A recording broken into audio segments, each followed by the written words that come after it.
الحمد لله الذي جعل الشمس والقمر بحسبان والنجم والشجر يسجدان وفضل زمعانا على زمعان وإنسانا على إنسان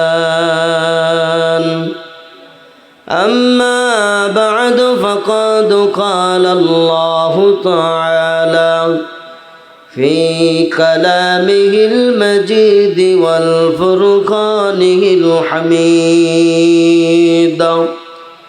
সকলে আমার সঙ্গে তালিবুল ইলমের মতো উচ্চ আওয়াজে পড়েন আউযু বিল্লাহি মিনাশ বিসমিল্লাহির রাহমানির রহিম আলিফ লাম মিম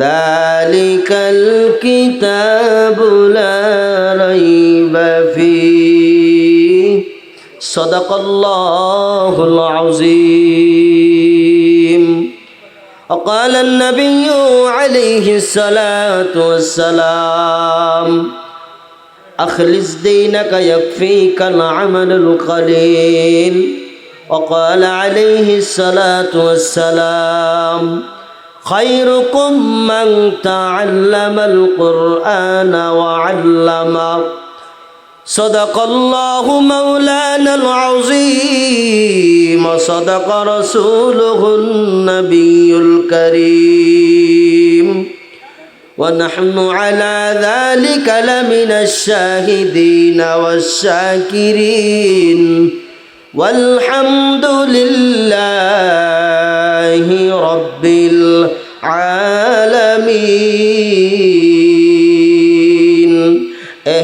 हम सब मुसाफिर है वही आखिर ठिकाना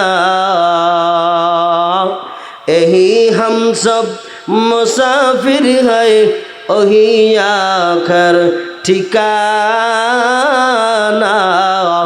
कोई आगे रवाना है कोई पीछे रवाना कोई आगे रवाना है कोई पीछे रवाना ला इलाहा सबाई ला इलाहा जरे ला इलाहा इल्लल्लाह ला इलाहा है ना ला इलाहा जरे ला इलाहा এই কলেমার বন্ধ বেলা হবাই কাজে লাগবে তোর মরণ বেলা এই কলেমার রৌশনীতে কবর হবে উজালা লা ইলাহা জরে লা ইলাহা أهنا لا إله إلا الله لا إله إلا الله جري لا إله لا إله لا إله إلا الله মুহাম্মাদুর রাসূলুল্লাহ সাল্লাল্লাহু আলাইহি ওয়াসাল্লাম। আলহামদুলিল্লাহ, আল্লাহ পাকের দরবারে লাখো কোটি শুকরিয়া আদায় করি, দিল থেকে পড়ি আলহামদুলিল্লাহ। কি ব্যাপার যুবক ভাইরা, ইয়ং জেনারেশন, আমার মুরব্বী বাবাজিরা, আপনারা কি আসলে খারাপ লাগতেছে? খারাপ লাগার কথাই ক্ষুধার টাইমে কথা বলা এর চাইতে বিরক্তকর কাজ আর নাই। কথা কান ঠিক কিনা? এজন্য বিরক্ত অল্প সময় করবে, একটু সহ্য করেন না, সহ্য করবেন আপনারা। শুকরিয়া আদায় করে জোরে বলি আলহামদুলিল্লাহ। আর একটু তৌহিদি জনতার মতো শক্তি দিয়ে বলেন আলহামদুলিল্লাহ। লাখো কোটি দরুদ আর সালাম বিশ্ব মানবতার মুক্তির দূত সৈয়দুল কাউনাইন রাহমাতাল লিল আলামিন আনিসুল গরিবিন হায়াতুন নবী জিন্দা নবী আমার মায়ামিনার নয়নের দুলাল এতিম নবীর উপরে সোনার মদিনার দিকে লক্ষ্য করে পাঠাই দরুদ আর সালাম সকলে পড়ি সাল্লাল্লাহু আলাইহি ওয়াসাল্লাম। সম্মানিত উপস্থিতি, আমি আপনাদের সামনে অল্প সময় একটু কথা বলবো কোরআন এবং হাদিস থেকে।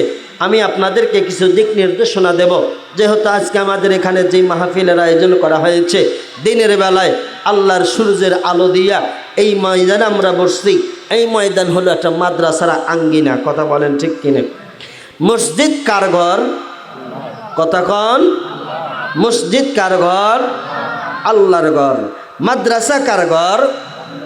রাসূলের ঘর। কার ঘর? আমার নবীর ঘর। জান্নাতের মধ্যে জান্নাতের গেটে প্রত্যেকটা দরজায় দরজায় লেখা আছে লা ইলাহা ইল্লাল্লাহু মুহাম্মাদুর রাসূলুল্লাহ সাল্লাল্লাহু আলাইহি ওয়াসাল্লাম। আমার আল্লাহর নাম যেই জায়গায়, নবীর নাম সেই জায়গায়। আল্লাহ আমার নবী তারা দুইজন বন্ধু। তারা দুইজন কি? অন্য অন্য পয়গম্বর আল্লাহ পাক দুনিয়ার ময়দানে পাঠাইছেন। আদম থেকে শুরু করে ঈসা নবী পর্যন্ত অনেক নবী আলাইহিস সালাম আল্লাহ দুনিয়ার মধ্যে পাঠাইছেন। হাবিবুল্লাহ বলে কাউরে ডাক দেন নাই। একমাত্র আমি আপনার নবীরে আল্লাহ পাক মোহাব্বত করে ভালোবেসে হাবিবুল্লাহ বন্ধু গায়া ডাক দিছে। সুবহানাল্লাহ বলে। সেই নবীর ঘর মাদ্রাসা। সুবহানাল্লাহ জোরে কোন একবার। এই মাদ্রাসার আঙ্গিনায় বসতে পেরে আমরা খুশি না বেজার? সত্যিই কি খুশি আমরা? আপনি খুশি হবেন না কেন? এই ময়দান তো আপনার জন্য নেক কামানোর জায়গা। এই ময়দান তো আপনার জন্য গুনাহ মাফের ময়দান। এই ময়দান আপনার জন্য আল্লাহ পাকের কাছে দিদারের মঞ্জুরিয়াতের ময়দান। এই ময়দান তো শয়তান থেকে বঞ্চিত হওয়ার ময়দান। এই ময়দান তো নেক আমল করার ময়দান। সুবহানাল্লাহ বলেন। আমি কোরআনুল কারীমের মধ্যে সূরা বাকারার একটা আয়াতের অংশ তেলাওয়াত করছি, পুরো আয়াত তেলাওয়াত করি নাই। অংশের মধ্যে আল্লাহ বলেন যালিকাল কিতাবু লা রাইবা ফীহি। আল্লাহু আকবার, কি জোরে বলা যায় না? আরে আমার কইরা চরপাড়া চাকসার ভাইরা দিলের কান লাগায়া শুনিয়া নাও। আল্লাহ পাক কোরআনুল কারীমের মধ্যে বলেন যালিকাল কিতাবু লা রাইবা ফীহি। লা রাইবা, নাই কোনো সন্দেহ। এমন একটা কোরআনুল কারীম, এমন একটা কিতাব আমি তোমাদেরকে দান করেছি। এই কিতাবের মধ্যে কোনো সন্দেহ নাই, কোনো সন্দেহের অবকাশ নাই, ভুল নাই, একটা জেরের ভুল নাই, একটা জবরের ভুল নাই, একটা হরফের ভুল নাই, একটা তাসদীদের ভুল নাই। আমি আল্লাহ কোরআনুল কারীম রে নাজিল করিয়া চ্যালেঞ্জ করিয়া দিলাম যালিকাল কিতাবু লা রাইবা ফীহি। এই কিতাব এমন কিতাব যার মধ্যে কোনো সন্দেহ নাই, সন্দেহ নাই, অবকাশ নাই। আমার কিতাব, আমি আল্লাহর কিতাব একেবারে অরিজিনাল অরিজিনাল। এই কিতাব যারা ধরবে আর ধরে ধরে বসে বসে যারা পড়বে, আল্লাহ বলেন আমি আল্লাহ তাদের সঙ্গে কথা বলি। বান্দা কোরআন পড়ে অথচ বান্দা আমি আল্লাহর সঙ্গে কথা বলা হয়ে যায়। সুবহানাল্লাহ কি একবার জোরে বলা যায় না? এই কোরআনুল কারীম কোরআনের কত মর্তবা জাননি রে, কোরআনের কত মাহিত্য জাননি। এই কোরআনুল কারীম কত বড় ওজনওয়ালা কিতাব। ওই কোরআনুল কারীমের মধ্যে আল্লাহ পাক 29টা হরফ দিয়া পুরা কোরআনকে সাজাইছেন। আল্লাহ বলেন আমার কোরআনের একটা হরফ যদি কোনো বান্দা উচ্চারণ করে আমল নামায় সাথে সাথে 10টা নেকি যোগ হয়ে যায়। সুবহানাল্লাহ কি জোরে বলা যায় না? এই কোরআনুল কারীম এমন মানুষ মারা যায় এই ময়দানে অনেকে আসরে কার জানি মা মাটির কবরে চলে গেছে, কার জানি বাবা মাটির কবরে। ও বাজান, মানুষ যখন দুনিয়ার থেকে বিদায় নিয়ে চলে যায়, মরণ যন্ত্রণা কত কঠিন, মরণ যন্ত্রণা কত কঠিন। যে মরণ বরণ করে সেই বোঝে তার জ্বালা।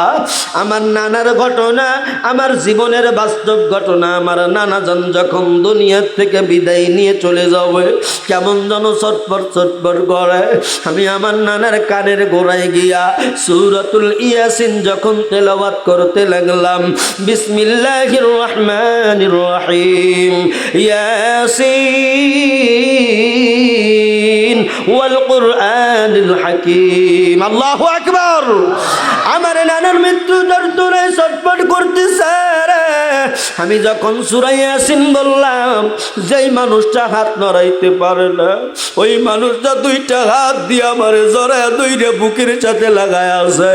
নানারে আমি উত্তর শীতল করে শোয়াইছি। বাজান তাকায় দেখো, আমি যতক্ষণ সূরা ইয়াসিন পড়ি, যখন বন্ধ দেই আবার কেমন যেন শুরু করে। আমার হাত দিয়া বোঝায়, ইশারা দিয়া বোঝায়, নানা ভাই সূরা ইয়াসিন বন্ধ করিও না। আমার কলিজার মধ্যে কেমন যেন লাগে। যতক্ষণ পর্যন্ত সূরাতুল ইয়াসিন আমি তেলাওয়াত করলাম, ততক্ষণ পর্যন্ত নানা জান আমার শান্তিতে ঘুমায়। রে আমার ভাই শোনো হাদিস শরীফের কথা।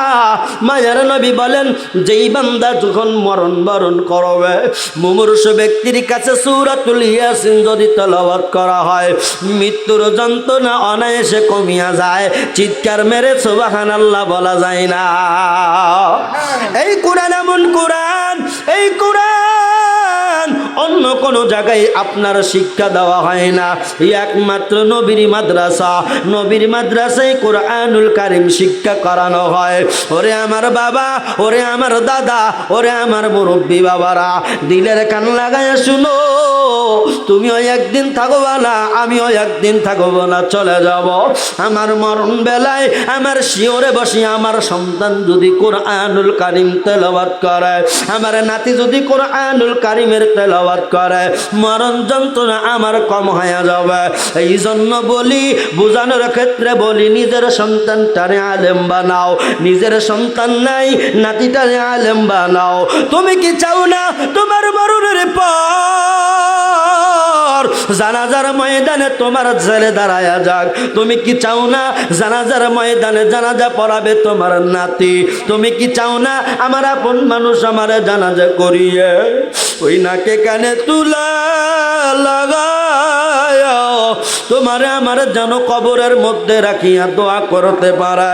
ওরে আমার বাবা, এই জন্য বলি, নবীর ঘর মাদ্রাসায় বাবা কোরআনুল কারীম তেলাওয়াত করা হয়, কোরআনুল কারীম পড়ানো হয়, শেখানো হয়।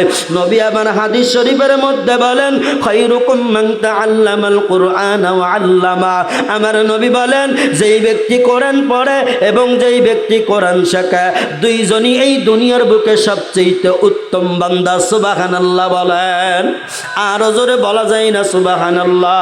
ওরে বাবা তাকাইয়া দেখ, ওই কবরের মধ্যেও কোরআন যদি তুমি ঠিক মতো আদায় করতে পারো, পড়াশোনা করতে পারো, পড়াশোনা করিয়া নিজের জীবনটারে সেটিং ফিটিং করতে পারো, ওই কবরের মধ্যে বাবা এই কোরআনুল কারীম যুবক আকৃতি দাঁড়াইয়া আযাবকারী ফেরেশতারে ফাটাইয়া দিবে।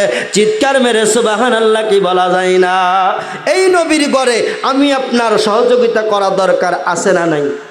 জোরে কন, আরো যখন জোরে কন, আছে না নাই? এই কোরআনুল কারীম রে ভালোবাসিয়া, কোরআনুল কারীম কয় পারা? জোরে কন। এই জায়গায় মনে হয় 30 জন লোক নাই।